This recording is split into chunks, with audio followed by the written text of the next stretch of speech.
ஏன் சுத்தமா வச்சுக்க மாட்டீங்களா? அதெல்லாம் அடுப்பெல்லாம் எதுக்கு வருகையா இருக்குங்க? கேஸ் தானே செய்யணும். இவ்வளவு கரையை வச்சிருக்கீங்க, எப்படி இதெல்லாம் உனக்கு வந்து கேஸ் தானே செய்யணும்? எத்தனை முட்டைன்னு கேட்டேன். 240 முட்டை செஞ்சுக்கிறியா? எண்ணிக்கலாமா? வாங்கிட்டு அருமையான ஊரு. எதுக்காக வருகை பண்றீங்க? அப்புறம் கணக்கு என்ன ஆகுது? கேஸ் கணக்கு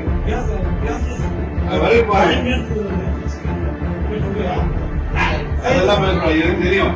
கேஸ் இருக்கும்போது விறகு எதுக்கு இங்க கிடக்குது? இவ்வளவு கரையை வச்சிருக்கீங்க, எப்படி இதெல்லாம் உனக்கு வந்து கேஸ் தானே செய்யணும்? குழந்தைங்க சாப்பிடுற சாப்பாடு இப்படி இருந்தா சரியா இருக்குமா? திடீர் ஆய்வை மேற்கொண்டு அதிரடி காட்டிய சட்டமன்ற உறுப்பினர். 8 மாசம் இருக்கும்போது நீ எப்படி நடந்துக்கணும்?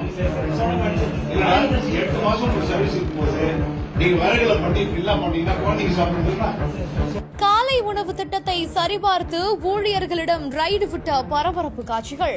வேலூர் மாவட்டம் அணைக்கட்டு சட்டமன்ற தொகுதிக்குட்பட்ட மேலரசம்பட்டு அரசு மேல்நிலைப் பள்ளியில் முதல்வர் காலை உணவு திட்டத்துல சமையல் கூடங்கள் எப்படி இருக்குது, அங்க இருக்கக்கூடிய ஊழியர்கள் எப்படி சமைக்கிறாங்க அப்படின்றது குறித்து அணைக்கட்டு சட்டமன்ற உறுப்பினரான AP நந்தகுமார் நேர்ல சென்று திடீர் ஆய்வு மேற்கொண்டாரு. அப்போ சமையல் கூடத்துல கேஸ் மூலமா சமைக்காம விறகு மூலமா சமைச்சு சமையல் கூடம் முழுவதுமா கருமை புகை படிந்திருக்கத பார்த்த அவரு அங்க இருக்கிற ஊழியர்கள் கிட்ட கடிந்து கொண்டாரு. அந்த சமையல் கூடத்துல முறைகேடுகள் நடந்திருக்கிறத தெரிஞ்சுக்கிட்ட MLA சமையல் அமைப்பாளரை பணியிட மாற்றம் செய்யவா அப்படின்னு கேட்ட உடனேயே அந்த அமைப்பாளர் அதெல்லாம் வேண்டாம் சார், நான் நாளைக்கே பெயிண்ட் அடிச்சிடுறேன் அப்படின்னு சொல்லி அவங்க கிட்ட அப்பாலஜிஸும் பண்ணிருக்காங்க. இது குறித்த பரபரப்பு காட்சிகள் இப்ப வெளியாகி இருக்குது.